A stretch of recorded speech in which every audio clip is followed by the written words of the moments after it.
Gili Island, the Maldives of Asia and also the party island. I traveled there for 4 days and was it worth it? Let's watch this video and find out. Good morning everyone, today is my last day in Ubud and I'm going to Gili Island. So I've packed everything, luggage and stuff, so I'm ready to go. So I booked a ticket from Ubud to Gili, which is a fast boat, which cost me around 17 US dollars. It was 2 hours by boat from Bali to Gili Island.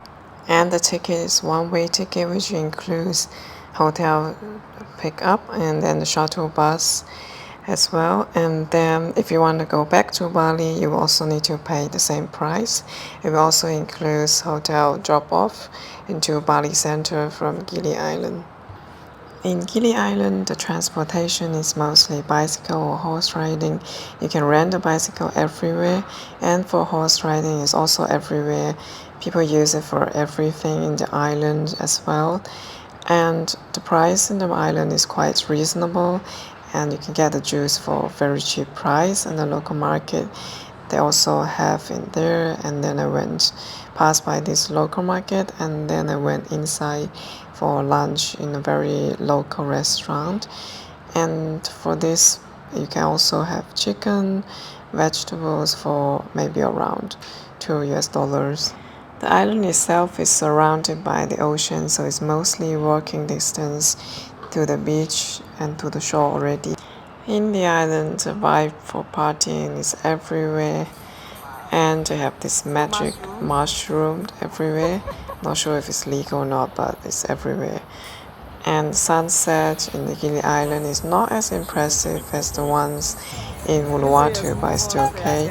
But at night it's more lively, and then you can see a lot of seafood in a very local food court for a quite reasonable price. People are cooking for you, and then you can pick everything you want, and then they will come with free salad and then some other dishes and veggies as well. In Gili Islands, it's mostly famous for snorkeling. You can snorkel everywhere, and turtles, you can see them easily as well. I mostly like to eat a very local food. For example, this one is one of my favorites. You can get a lot of seafood for a very reasonable price. And the next day I booked a tour for snorkeling, which including visiting the Gili Meno and Gili Islands, and we will visit 3 spots for snorkeling. And the ocean was so clean in Gili Meno. They actually hatch the turtle egg and then save the turtles and then put them into a container until they're strong enough, and then they release them into the ocean. And in Gili Air, the view is so good and it's not less noisy.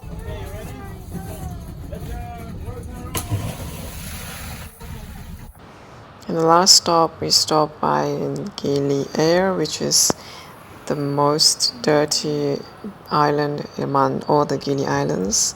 It's quite dirty, and then it's not really that well maintained. And so I suggest maybe it's better to stay in Gili T. The food in there was quite okay. And at night in Gili T, it became more lively because more people came out for partying or get a bit.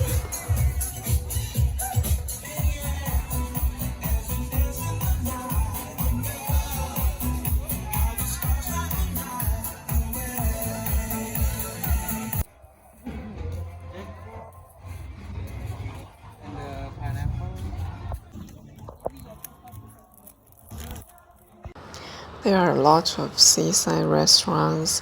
Mostly they have live music at night, so sometimes it's quite romantic.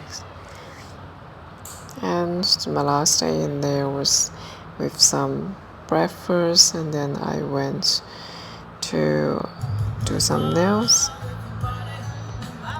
You can probably spend maximum 4 days in Gili Islands because it's at partying, cycling, snorkeling. There's not much to do in the island.